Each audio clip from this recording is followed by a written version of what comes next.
കിഫ്ബി വഴി കായിക അടിസ്ഥാന സൗകര്യ വികസനം നടത്താൻ കഴിഞ്ഞതായി കായിക മന്ത്രി വി അബ്ദുറഹ്മാൻ. നാട്ടിലും നാട്ടിൻപുറങ്ങളിലും വലിയ മാറ്റം കിഫ്ബി പദ്ധതികളിലൂടെ ഉണ്ടാക്കാൻ കഴിഞ്ഞുവെന്നും അബ്ദുറഹ്മാൻ മാതൃഭൂമി ന്യൂസിനോട് പറഞ്ഞു.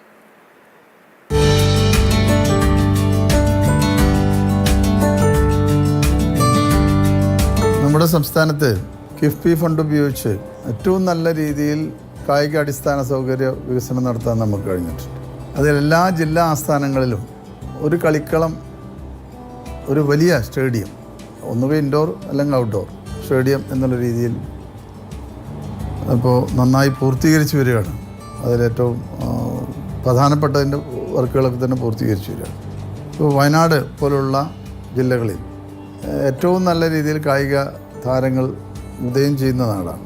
അപ്പോൾ അവിടങ്ങളിലൊക്കെ തന്നെ ഈ കായിക അടിസ്ഥാന സൗകര്യ വികസനങ്ങളുടെ കുറവ് വലിയ രീതിയിലുണ്ടായിരുന്നു. അത് പരിഹരിക്കാൻ കഴിഞ്ഞ കിഫ്ബി ഫണ്ട് ഉപയോഗിച്ചു. കേരളത്തിന്റെ വികസന ചരിത്രത്തിൽ മാതൃകാ പദ്ധതികൾ തുടങ്ങാനും പൂർത്തീകരിക്കാനും കിഫ്ബി ഫണ്ടിന് കഴിഞ്ഞു. ഇപ്പോൾ രണ്ട് പ്രധാനപ്പെട്ട സ്റ്റേഡിയങ്ങൾ വയനാട്ടിൽ വന്നു കഴിഞ്ഞു. ഒന്ന്, അത്ലറ്റുകളെ ഏറ്റവും നല്ല രീതിയിൽ പരിശീലിപ്പിച്ചെടുക്കാൻ കഴിയുന്ന ഒരു ഔട്ട്ഡോർ സ്റ്റേഡിയം, അതോടൊപ്പം തന്നെ ഒരു ഇൻഡോർ സ്റ്റേഡിയം. അതിലെല്ലാ സൗകര്യങ്ങളുണ്ട്. സ്വിമ്മിംഗ് പൂൾ മുതൽ മറ്റുള്ള ബാഡ്മിൻ്റൺ അടക്കമുള്ള എല്ലാ കോർട്ടുകളുമുണ്ട്. സുന്ദരമായ സ്റ്റേഡിയമാണ്. വയനാട് പോലുള്ള ജില്ലകൾ ഈ രീതിയിലേക്ക് നമുക്ക് ഡെവലപ്പ് ചെയ്യാൻ കഴിഞ്ഞ കിഫ്ബി ഫണ്ട് ഉപയോഗിച്ചു. കായികാടിസ്ഥാന സൗകര്യങ്ങളുടെ കുറവ് പരിഹരിച്ചു, കളിസ്ഥലങ്ങൾ നവീകരിച്ചു, പുതിയ സ്റ്റേഡിയങ്ങൾ നിർമ്മിച്ചു. പത്തനംതിട്ടയിൽ നമ്മളിപ്പോൾ 6 മാസത്തിനുള്ളിൽ അതിൻ്റെ പണി പൂർത്തീകരിക്കും. തൃശ്ശൂർ ലാലൂർ സ്റ്റേഡിയം IM വിജയൻ്റെ പേരിലുള്ള സ്റ്റേഡിയമാണ്. അതിൻ്റെ പണി ഏകദേശം 95% പൂർത്തീകരിച്ച് കഴിഞ്ഞിട്ടുണ്ട്. ചെങ്ങന്നൂർ, കൊല്ലം, എല്ലാ ജില്ലാ ആസ്ഥാനങ്ങളും, കൊല്ലത്തെല്ലാം തന്നെ ഏറ്റവും വലിയ സ്റ്റേഡിയമാണ് നമ്മൾ നിർമ്മിക്കുന്നത്. കേരളത്തിലുണ്ടായിരുന്ന കായിക അടിസ്ഥാന സൗകര്യ വിഷയങ്ങളുടെ കുറവ് പരിഹരിച്ചു എന്ന് തന്നെ പറയാൻ കഴിയും.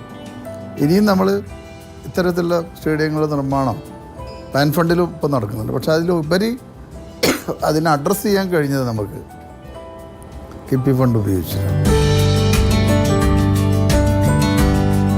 കേരളത്തിൽ വികസന ചരിത്രത്തിൽ തന്നെ ഒരു മാതൃകാ പദ്ധതികൾ തുടങ്ങാനോ പൂർത്തീകരിക്കാനും കിഫ്ബി ഫണ്ടിന് കഴിഞ്ഞു എന്നുള്ളതാണ്. ഏത് വകുപ്പിൻ്റെ അടിസ്ഥാന സൗകര്യ വികസനം സൗകര്യങ്ങൾ എടുത്ത് പരിശോധിച്ചാൽ അത് കിഫ്ബിയാണ് അത് ഏറ്റവും കൂടുതൽ സഹായം നൽകിയിട്ടുള്ളത് എന്ന് നമുക്ക് പറയാൻ കഴിയും.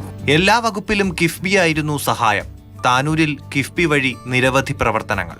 എൻ്റെ മണ്ഡലമായ താനൂരിൽ എനിക്ക് ഏറ്റവും കൂടുതൽ പ്രവൃത്തികൾ ചെയ്യാൻ കഴിഞ്ഞ കിഫ്ബി ഫണ്ട് ഉപയോഗിച്ചിട്ട് 1000 കോടി രൂപയിലധികം അവിടെ അടിസ്ഥാന സൗകര്യ വികസനത്തിന് മാത്രമായി ചെലവഴിച്ചിട്ടുണ്ട്.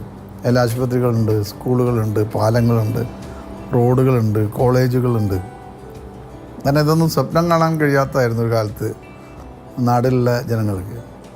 അതെല്ലാം ഒരു കൃത്യമായ സമയം എടുത്തുകൊണ്ടാണല്ലോ ഇത് പൂർത്തീകരിക്കുന്നത്. അതാണല്ലോ ജനങ്ങൾ ആഗ്രഹിക്കുന്നത്. വലിയ മാറ്റം നാടിനും നാട്ടിൻ പുറങ്ങളിലും ഒക്കെ ഉണ്ടാക്കിയിട്ടുണ്ട്.